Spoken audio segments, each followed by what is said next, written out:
Mga kapolitika, itong trending at viral ngayon na pinag-uusapan ng ating mga netizen, itong talent portion ni Asia Rose Simpson dito sa Pilipinas Got Talent na kung saan is ginanap noong February 2016. So nag-audition siya at batang-bata pa itong si Asia Rose at isang dekada na po ang nakalilipas matapos yung kanyang pagsali dito sa isang sikat na kompetisyon na Pilipinas Got Talent noong year 2016. So in this video is atin po pag-uusapan kasi aside dito sa kanyang video, viral video kasama yung kanyang ama at kanyang kapatid, is trending rin po itong si Asia dito sa Miss World 2026. At ang sabi nga nila ay talk of the town na itong si Asia, kung saan ay usap-usapan at napakasikat na niya ngayon dito sa mundo ng social media. So, nag-trending mga kapolitika, umabot na po ng milyon-milyon yung kanyang mga views doon sa page ng Miss World, at the same time dito kay Pawi Ventura na kilalang pageant vlogger, Filipino pageant vlogger, or yung CEO at founder ng Missology na page. So, umabot ng milyon-milyon at kanina is tiningnan ko na sa 4M yung video doon ni Asia Rose Simpson sa kailang head-to-head challenge kahapon, kung saan ay napakarami ang mga napahanga ni Asia Rose dito sa kanyang speaking engagement at yung bilis ng kanyang pag-iisip mga kapolitika, napakagaling, napakatalino nitong si Asia Rose, napaka-talented. So hindi imposibleng makuha ni Asia ang talent portion aside doon sa mga na-mention natin recently lang dito sa kailang fast track. At kung inyong napanood yung ating previous na video is na-discuss na po natin na lahat ata dito ng mga fast track challenge nila is nandun si Asia Rose. Kung hindi man siya winner ay pasok siya sa top 10. So ito ay pagpapatunay na hindi basta-basta mga kapolitika, si Asia Rose ay isang high caliber na candidate ng Pilipinas dito sa Miss World 2026. Kung kaya yung iba is may mga netizen na nagsasabi na meron din kasing candidate before na ang Philippines ay napapasali dito sa mga fast track na ito, pero yung ending is hindi naman nanalo ng corona doon sa finals. But for me, para sa akin is mahirap kasi nga i-compare yun mga kapolitika, kasi in the first place dito is iba na yung format ng Miss World. Alalahanin po natin na pag nakapasok itong si Asia Rose dito sa BWAP, dito sa talent portion, sa head-to-head, I believe na makakapasok siya doon sa top 6 at hindi na po tayo mahihirapan kasi doon sa top 6 na yung kudaan yung kanilang padibate. So hindi mahirapan kasi nakikita ko dito, di ba, na explain na po natin ito na yung apat is kukunin doon sa continental winners, yung may pinakamataas na scores every continent, and then yung plus 2 doon is yung sa kanilang BWAP at dito sa kanilang pabutuhan sa People's Choice. So 4 plus 2 is 6 na candidate yung makakasali doon sa debate. So I believe na ang maging kalaban lang talaga dito ni Asia Rose sa Asia ay itong si Cambodia, kasi seryoso sila mga kapolitika na makapasok ang kanilang candidate at willing sila na bumuhos ng salapi dito sa kanilang pabutuhan. So automatically is pasok na itong si Cambodia dito sa top 6. At isa pa is yung host country na Vietnam. So ang tendency is ipapasok nila ito.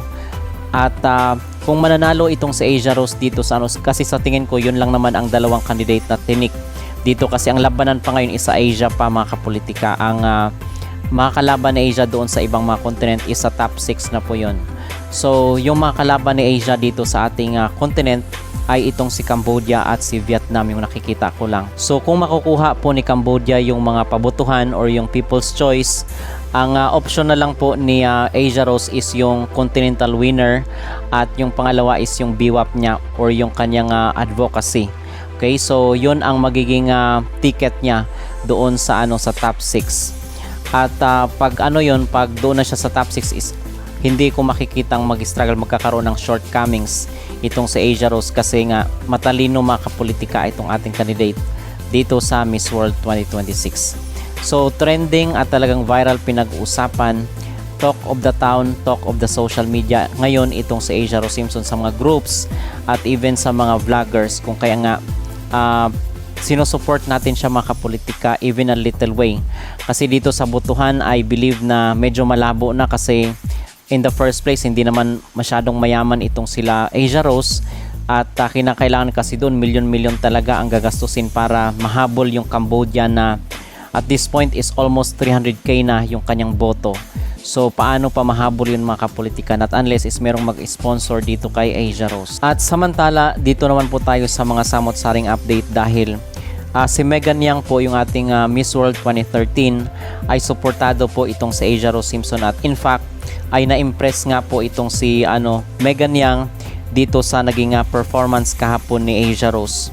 So coming from someone na nanalo na dito sa Miss World, I believe na credible at totoo itong sinasabi ni Megan dahil ang confirmation is hindi lang po mula sa mga netizen, hindi lang mula sa mga supporters, kundi coming from someone na nanalo na doon na experience niya first hand mga kapolitika ang kompetisyon ng Miss World 2026 at in fact ay shinare nga po ni Megan Yang yung picture nitong si Asia Rose kasama yung mga continental winners ng yung kanilang head-to-head challenge kahapon.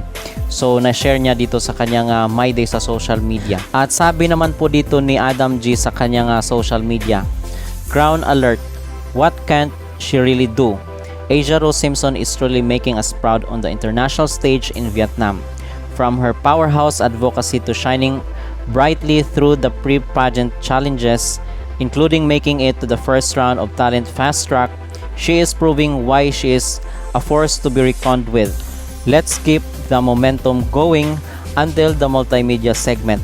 Mga kababayan, make sure to support her journey to the Blue Crown by voting and engaging through the official Miss World channels. So nakaboto na po tayo mga kapolitika kahapon at ngayong araw is buboto na naman po tayo dito sa kailang free votes. At ang sabi nga natin kung araw-araw is magpapalipad tayo ng free votes dito sa Eventista ay hindi malayo na makakaabot ito ng milyon na boto kung yung milyon-milyon na nanood dito kay Asia Rose Simpson is ma-educate natin na kinakailangan po nating mag-download mga kapolitika ng kailangan One Zone app para bumoto ng free dito kay Asia Rose Simpson. Okay, kasi yung ating pagtutulungan is malaking bagay po yan kasi pag isang tao lang yung gagawa, katulad doon kay Michelle D na sabi niya naglabas talaga siya ng pera, is mahirap yun pag isang tao lang. So kinakailangan na tulungan po tayo kasi yung isang maliit na effort, kung marami ang gagawa nun is lalaki din po yun. Okay, so yun po ang ating panawagan sa ating mga netizen na araw-araw is bumoto po tayo ng free kasi libre lang yun mga kapolitika at wala po tayong gagastusin dito. At ito ay bahagi nga ng ating papakita ng suporta dito kay Asia Rose Simpson dahil para naman maramdaman niya mga kapolitika ang pagmamahal ng mga Pilipino sa kanya dahil nga yung ating bansa doon is inilalaban niya talaga sa Miss World 2026. Okay? So yun po ang ating masasabi at pagreaksyon at ang latest na update mga kapolitika dito kay Asia Rose Simpson at ngayong araw po yung kailangan talent portion round 2 na kasi nakapasok siya sa round 1. So yung 23 na nakapasok dito sa kanilang talent is maglalaban-laban naman para salain yung maging winner. Okay, so hindi na po natin iisipin yung mga negativities na ating nababasa sa mga social media na merong mga comparison doon sa mga previous na mga candidate ng Miss World Philippines na wagi daw sa mga fast track sa mga advocacy pero talo pa rin daw yung ending. So wag na po tayong makinig doon kasi we believe na manalo or matalo man, ang importante dito is maganda ang ipapakitang performance ni Asia Rose Simpson kasi pag mag-focus tayo doon sa negative mga kapolitika ay baka ma-distract pa itong sa Asia. So kung sa positive nakafocus itong sa Asia Rose, bakit tayo magdi-deal doon sa mga negativities, diba? So yun lang po, ang importante dito is na enjoy niya talaga yung yung journey niya. Kaya nga ang sabi ni Atisa Manalo, diba, all she can do is gawin niya yung kanyang pinaka the best at i-enjoy niya yung show. At after that is hindi niya nahawak mga kapolitika ang maging resulta, ang maging outcome. Hindi niya nahawak yung maging kapalaran niya. Ang kaya niya lang gawin is gawin yung kanyang best. Pero yung maging resulta or kung sino man yung pipiliin nila is hindi na po hawak yun ng ating mga candidate. Okay? So she can only do so much for this competition at patuloy pa rin po nating suportahan itong si Asia Rose Simpson dito sa kanyang laban sa Miss World 2026. Ano po mga kapolitika ang yung masasabi dito na talagang naging talk of the town at viral trending itong ating candidate ngayon sa Miss World? na si Asia Rose Simpson. Sa tingin nyo ba ay masusungkit niya ang mailap na corona ng Miss World?